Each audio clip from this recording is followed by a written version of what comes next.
Hello guys, good morning, जय हिंद जय भारत। लेकर आ गए एक और नई वीडियो आप लोगों के एग्जाम के लिए जो बेहद इम्पोर्टेंट है।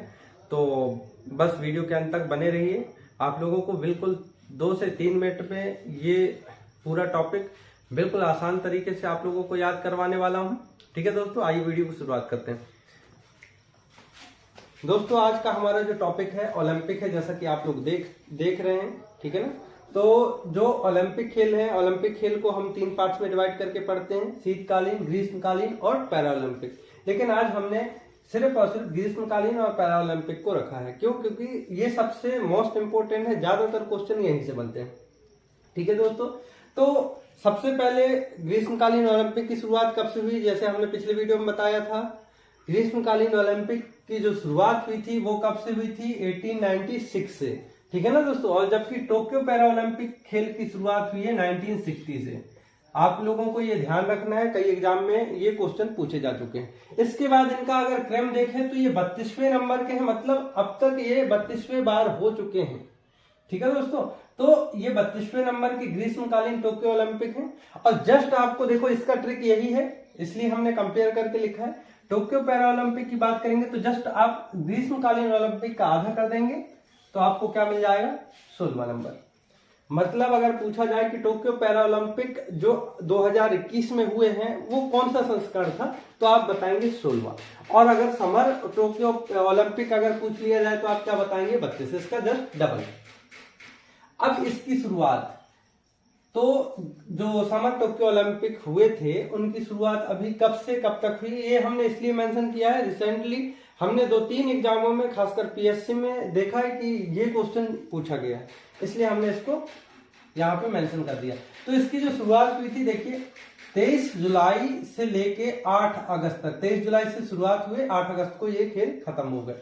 अब देखिए इसको टोक्यो पैरा ओलंपिक के साथ कैसे याद करना है। तो 23 से आप कर लेंगे 24, जुलाई के बाद क्या आता है? अगस्त। तो 24 अगस्त से लेके अगस्त के बाद सितंबर। तो यहाँ पे 8 है, आप यहाँ 5 कर लीजिए। जस्ट आप इस 5 को इस प्रकार से 8 भी बना सकते हैं। ठीक है दोस्तों, बिल्कुल सिंपल है। देखिए एक बार और देख लीजिए, 23 जुलाई से लेके 8 अगस्त तक हुए।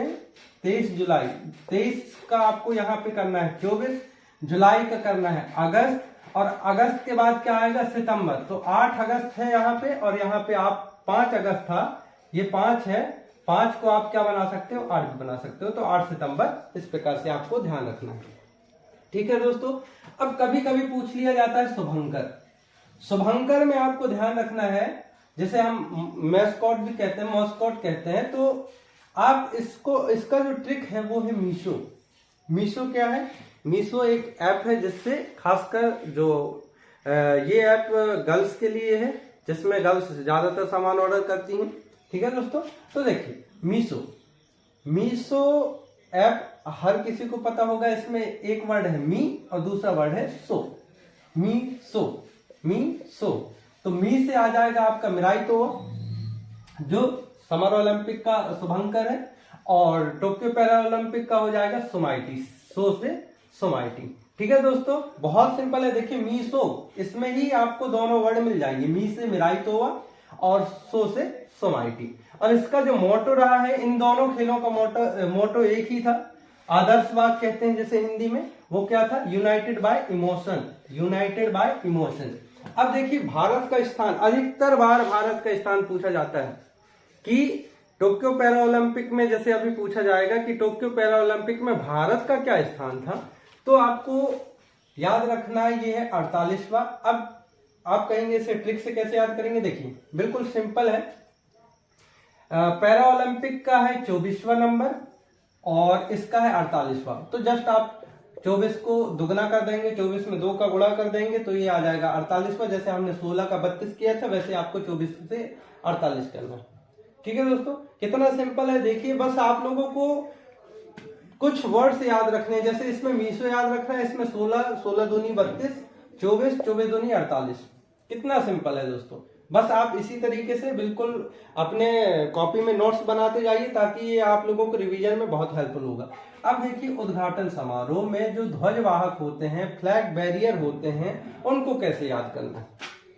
तो इसका भी ट्रिक हमने बना के रखा है। देखिए हमारा जो ट्रिक है वो क्या है, मेरा मन था ध्वज पकड़ने का, पर टेक चंद ने क्या दे दिया, टेका दे दिया। टेका दे दिया जैसे आपने किसी दोस्त को कोई काम दिया, कहते हैं ना हम लोग कि दोस्त ने टेका दे दिया, तो बस यही हमारा ट्रिक है। देखिए मेरा मन, आपको ध्यान रखना है, मेरा मन से मेरा से मैरी कॉम और मन से मनप्रीत सिंह, ये थे किसमें, ग्रीष्मकालीन टोक्यो ओलंपिक में।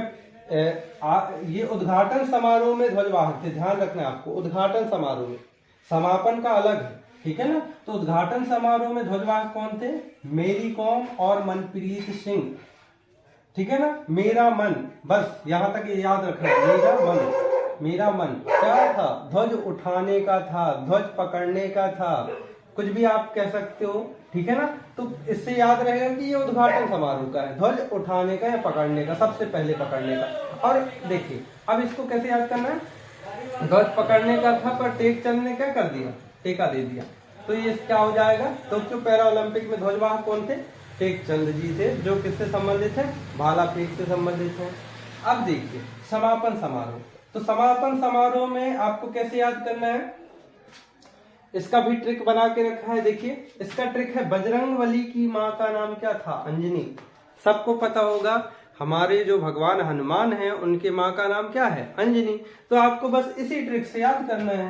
कैसे याद करेंगे, समापन समारोह बजरंग पूनिया, क्या है, बजरंग पूनिया, जो किससे संबंधित है, कुश्ती से संबंधित है। और अवनी, अंजनी को आप कर दें अवनी, बिल्कुल सिंपल है, अंजनी को आप क्या कर देंगे, अवनी कर देंगे। यही हमारा ट्रिक है। समापन समारोह में जो ध्वजवाहक थे वो कौन थे, बजरंग पूनिया थे, किसमें, ग्रीष्मकालीन टोक्यो ओलंपिक में। और पैरा ओलंपिक में कौन थे, तो कौन थी, ये अवनी थी। तो कैसे याद करना है, बजरंगबली की माँ अंजनी, ठीक है दोस्तों, बिल्कुल सिंपल, बजरंग बली से बजरंग पूनिया और अंजनी से अवनी, ठीक है। अब आपको जो मोस्ट इंपोर्टेंट क्वेश्चन ये बनता है कभी कभी कि संपूर्ण खेल में जो प्रथम पदक विजेता है, प्रथम पदक विजेता का ये मतलब नहीं कि गोल्ड मेडल, सिल्वर या फिर वो आपका ब्रॉन्ज हो, इसमें ये पूछा जाता है कि प्रथम पदक विजेता, और आपको भारत में, भारत की तरफ से किसने प्रथम पदक दिलवाया, तो वो भी आता है। इसके लिए हमारे पास हमने ये मेंशन कर दिया है, मीराबाई चानू, जो भारत की तरफ से समर ओलंपिक में सबसे पहले मेडल दिलवाई हैं, ठीक है ना। और इनके तरफ से कौन है, भावना पटेल। आप इसको भी ट्रिक से याद कर सकते हैं कि मीरा की जो भावना थी बहुत अच्छी थी, इसलिए तो कृष्ण भगवान उनसे खुद मिलने आए थे। लेकिन कितना सिंपल ट्रिक है कि मीरा की भावना कितनी अच्छी थी कि कृष्ण भगवान उन्हें खुद दर्शन दिए, मीरा की भावना।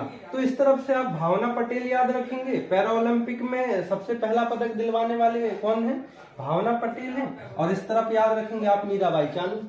और ये किस किस खेल से संबंधित है, तो ये वेट लिफ्टर, ठीक है ना, भारोत्तोलन कहते हैं जैसे हिंदी में, और ये टेबल टेनिस से संबंधित है, ठीक है दोस्तों। अब जो पदकों की संख्या है ये पूछी जाती है कि भारत ने कितने पदक जीते। तो समर ओलंपिक की बात करेंगे तो भारत ने कुल 7 पदक जीते हैं, जबकि टोक्यो पैरा ओलंपिक में 19 पदक जीते हैं। तो इसका तो सिंपल सा ट्रिक है, जो 16 नंबर का है, आप इस 16 को जस्ट 6 को अपोजिट कर दें, 6 को क्या कर दें, अपोजिट कर दें, तो ये बन जाएगा 9। तो कुल कितने पदक जीते हैं, 9 पदक जीते हैं। और आपको इस तरफ 7 है, कोई ज्यादा दिक्कत होगी नहीं मेरे ख्याल से, 7 तो याद कर ही सकते हैं, ठीक है दोस्तों। तो इसमें 1 गोल्ड मेडल है, 2 सिल्वर है, 4 ब्रॉन्ज है। 1 गोल्ड, 2 सिल्वर और 4 ब्रॉन्ज। इसी प्रकार से इसी क्रम में हमने लिख दिया कि 5 गोल्ड, 8 सिल्वर और 6 ब्रॉन्ज। और हर वीडियो की तरह इस बार का क्वेश्चन ये है कि ब्रॉन्ज किन धातुओं का मिश्रण है, ये आपका होमवर्क क्वेश्चन है, ठीक। अब हम दोस्तों जो खिलाड़ी हैं और वो किस खेल से संबंधित है, किस खेल में उन्होंने क्या पदक जीता है, वो देखेंगे, ठीक है। तो देखिए सबसे पहले नीरज चोपड़ा, कौन है, नीरज चोपड़ा, जो क्या कौन सा मेडल जीते हैं, गोल्ड मेडल जीते हैं। और इन्होंने भाला जो फेंका था, क्योंकि ये भाला फेंक से संबंधित है, जो भाला फेंका था इन्होंने, ये पूछा जाएगा आपसे, सीधे सीधे क्वेश्चन पूछा जाएगा कि इन्होंने कितने मीटर भाला फेंका था। तो आपका आंसर होगा मीटर, 87.58 मीटर। ठीक है दोस्तों। और इसके बाद है सिल्वर मेडल विजेता, तो देखिए मीराबाई चानू और रवि दाहिया। इसमें देखिए मीरा जो वर्ड है, इसमें दूसरा वर्ड है रा, मीरा। मीराबाई चानू तो है ही सिल्वर विजेता, ठीक है ना। और इसके बाद सिल्वर मेडल विजेता, और इसके बाद क्या लिखा है रा, तो इससे हो जाएगा रवि दाहिया, ठीक है ना। और रवि दाहिया किस खेल से संबंधित है, तो रवि दाहिया आपके बॉक्स कुश्ती से संबंधित है, ठीक है दोस्तों।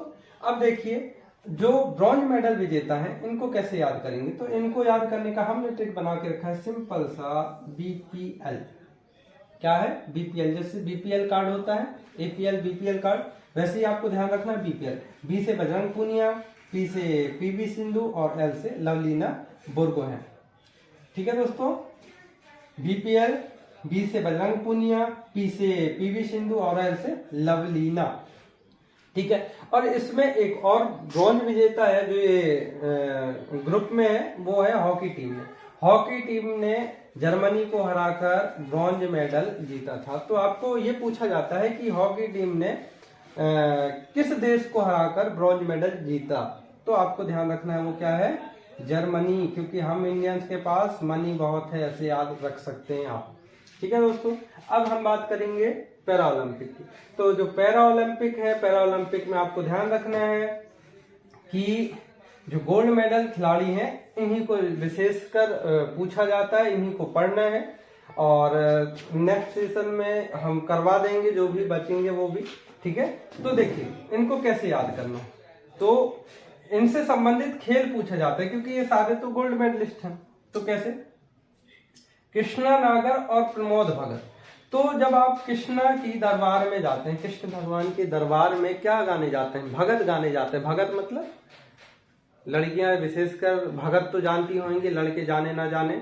भगत मतलब होता है संगीत गीत का प्रोग्राम, उसे हम भगत कहते हैं। तो जब कृष्ण भगवान के दरबार में जब हम भगत गाने जाते हैं तो क्या लेकर जाते हैं, बैंड बाजा लेकर जाते हैं।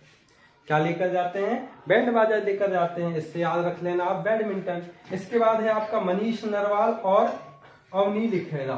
तो देखिए मनीष नरवाल और अवनी लखेड़ा, तो मनीष में एक वर्ड आ रहा है मनी, क्या आ रहा है, मनी आ रहा है।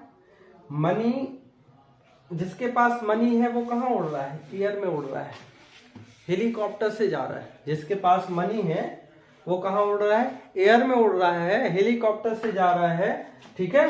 तो आप इस प्रकार से याद कर लेंगे। और अवनी लखेड़ा, अब अवनी, अवनी का मतलब क्या होता है, ये हिंदी का क्वेश्चन है। अवनी का, अवनी किसका पर्याय है, तो अवनी किसका पर्याय है, धरती का पर्याय है। और धरती में रहना है मेरे भाई, तो अब क्या करना पड़ेगा, हमें पिस्टल लेके चलना पड़ेगा। ट्रिक है, आप सीरियस ना ले, पता चले कल से रख के घूमने लगे। तो ये ट्रिक है कि भैया अवनी में रहना है, ठीक है ना। आप ऐसे गुंडे वाले इलाके में रहते हैं तो आपको पिस्टल लेके चलना पड़ेगा। तो ये पिस्टल आपका क्या हो जाएगा, इसका ट्रिक हो जाएगा, ठीक है दोस्तों। अब देखिए सुमित अंतिल, सुमित अंतिल किस खेल से संबंधित है, तो वो एक डायलॉग है ना, अंत भला तो सब भला। तो बस इसका ट्रिक यही है, क्या है, अंतिल। इसमें क्या वर्ड आ रहा है, अंत, अंत, और भाला फेंक में भला, तो अंत भला तो सब भला। तो अंतिल का संबंध किससे होगा, भाला फेंक से, ठीक है दोस्तों।